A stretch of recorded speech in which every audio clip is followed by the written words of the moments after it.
कथाकार सुनो तो अच्छा सुनो के सभी श्रोतागण को सादर प्रणाम।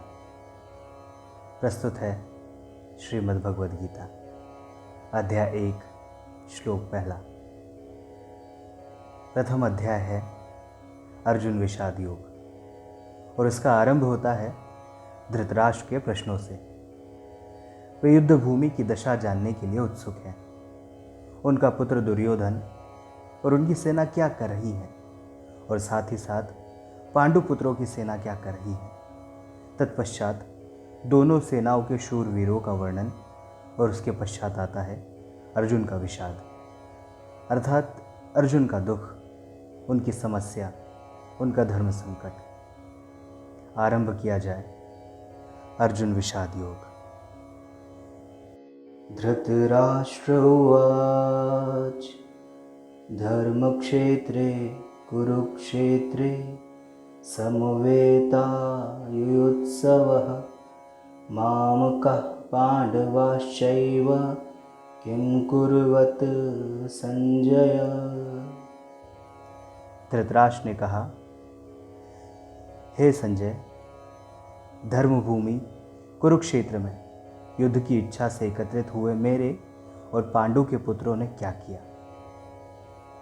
संपूर्ण गीता में एकमात्र यही श्लोक धृतराष्ट्र द्वारा कहा गया है।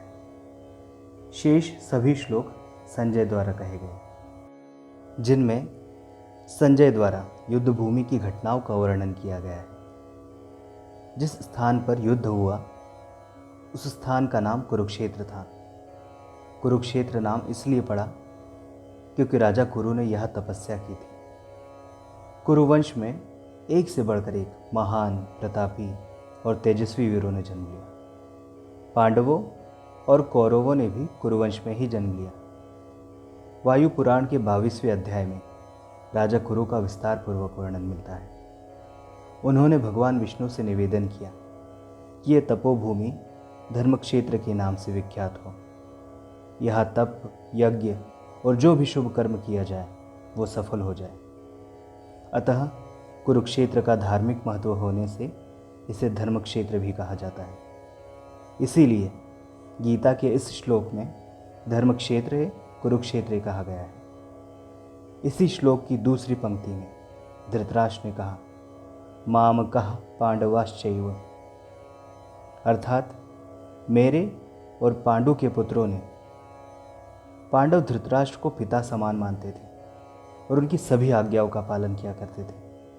तात्पर्य यह है कि पांडवों ने धृतराष्ट्र को कभी भी पराया नहीं समझा। इसीलिए मामकः पद के अंतर्गत कौरवों और पांडवों को दोनों को आ जाना चाहिए था। लेकिन फिर भी पांडवा यह पद कहे जाने का तो तात्पर्य यही है कि धृतराष्ट्र अपने और पांडु के पुत्रों में समान भाव नहीं रखते थे और ये उनके पक्षपात को दर्शाता है। अपने पुत्रों के प्रति उनका मोह था। वे दुर्योधन आदि अपने पुत्रों को तो अपना मानते थे, परंतु अपने ही भाई पांडु के पुत्रों को अपना नहीं मानते थे। इसीलिए उन्होंने अपने पुत्रों के लिए मामकः और पांडु के पुत्रों के लिए पांडवाः पद का प्रयोग किया, जो दर्शाता है कि यदि मनुष्य अपने ही परिजनों के प्रति अपने और पराये का भाव रखे तो संबंध बिगड़ते ही है। धृतराष्ट्र ने अपने ही परिवार के सदस्यों में अपने और पराये का भाव रखा। इसीलिए उसने कुरुक्षेत्र में हो रहे 10 दिनों की भीषण युद्ध का विवरण जानने के लिए संजय से पूछा कि हे संजय, धर्मभूमि कुरुक्षेत्र में युद्ध करने हेतु एकत्र हुए मेरे और पांडु के पुत्र क्या कर रहे हैं। धृतराष्ट्र जानना चाहते हैं कि युद्ध स्थल पर आखिर हो क्या रहा है। धृतराष्ट्र नेत्रहीन थे, बुद्धिहीन नहीं। वे जानते थे कि वे अधर्म का साथ दे रहे हैं, क्योंकि धर्म तो वहाँ होता है जहाँ प्रभु श्री कृष्ण थे। अपने पुत्र मोह में उन्होंने शांति की जगह युद्ध को चुना, लेकिन वे जानते थे कि इस युद्ध को जीतना आसान नहीं होगा।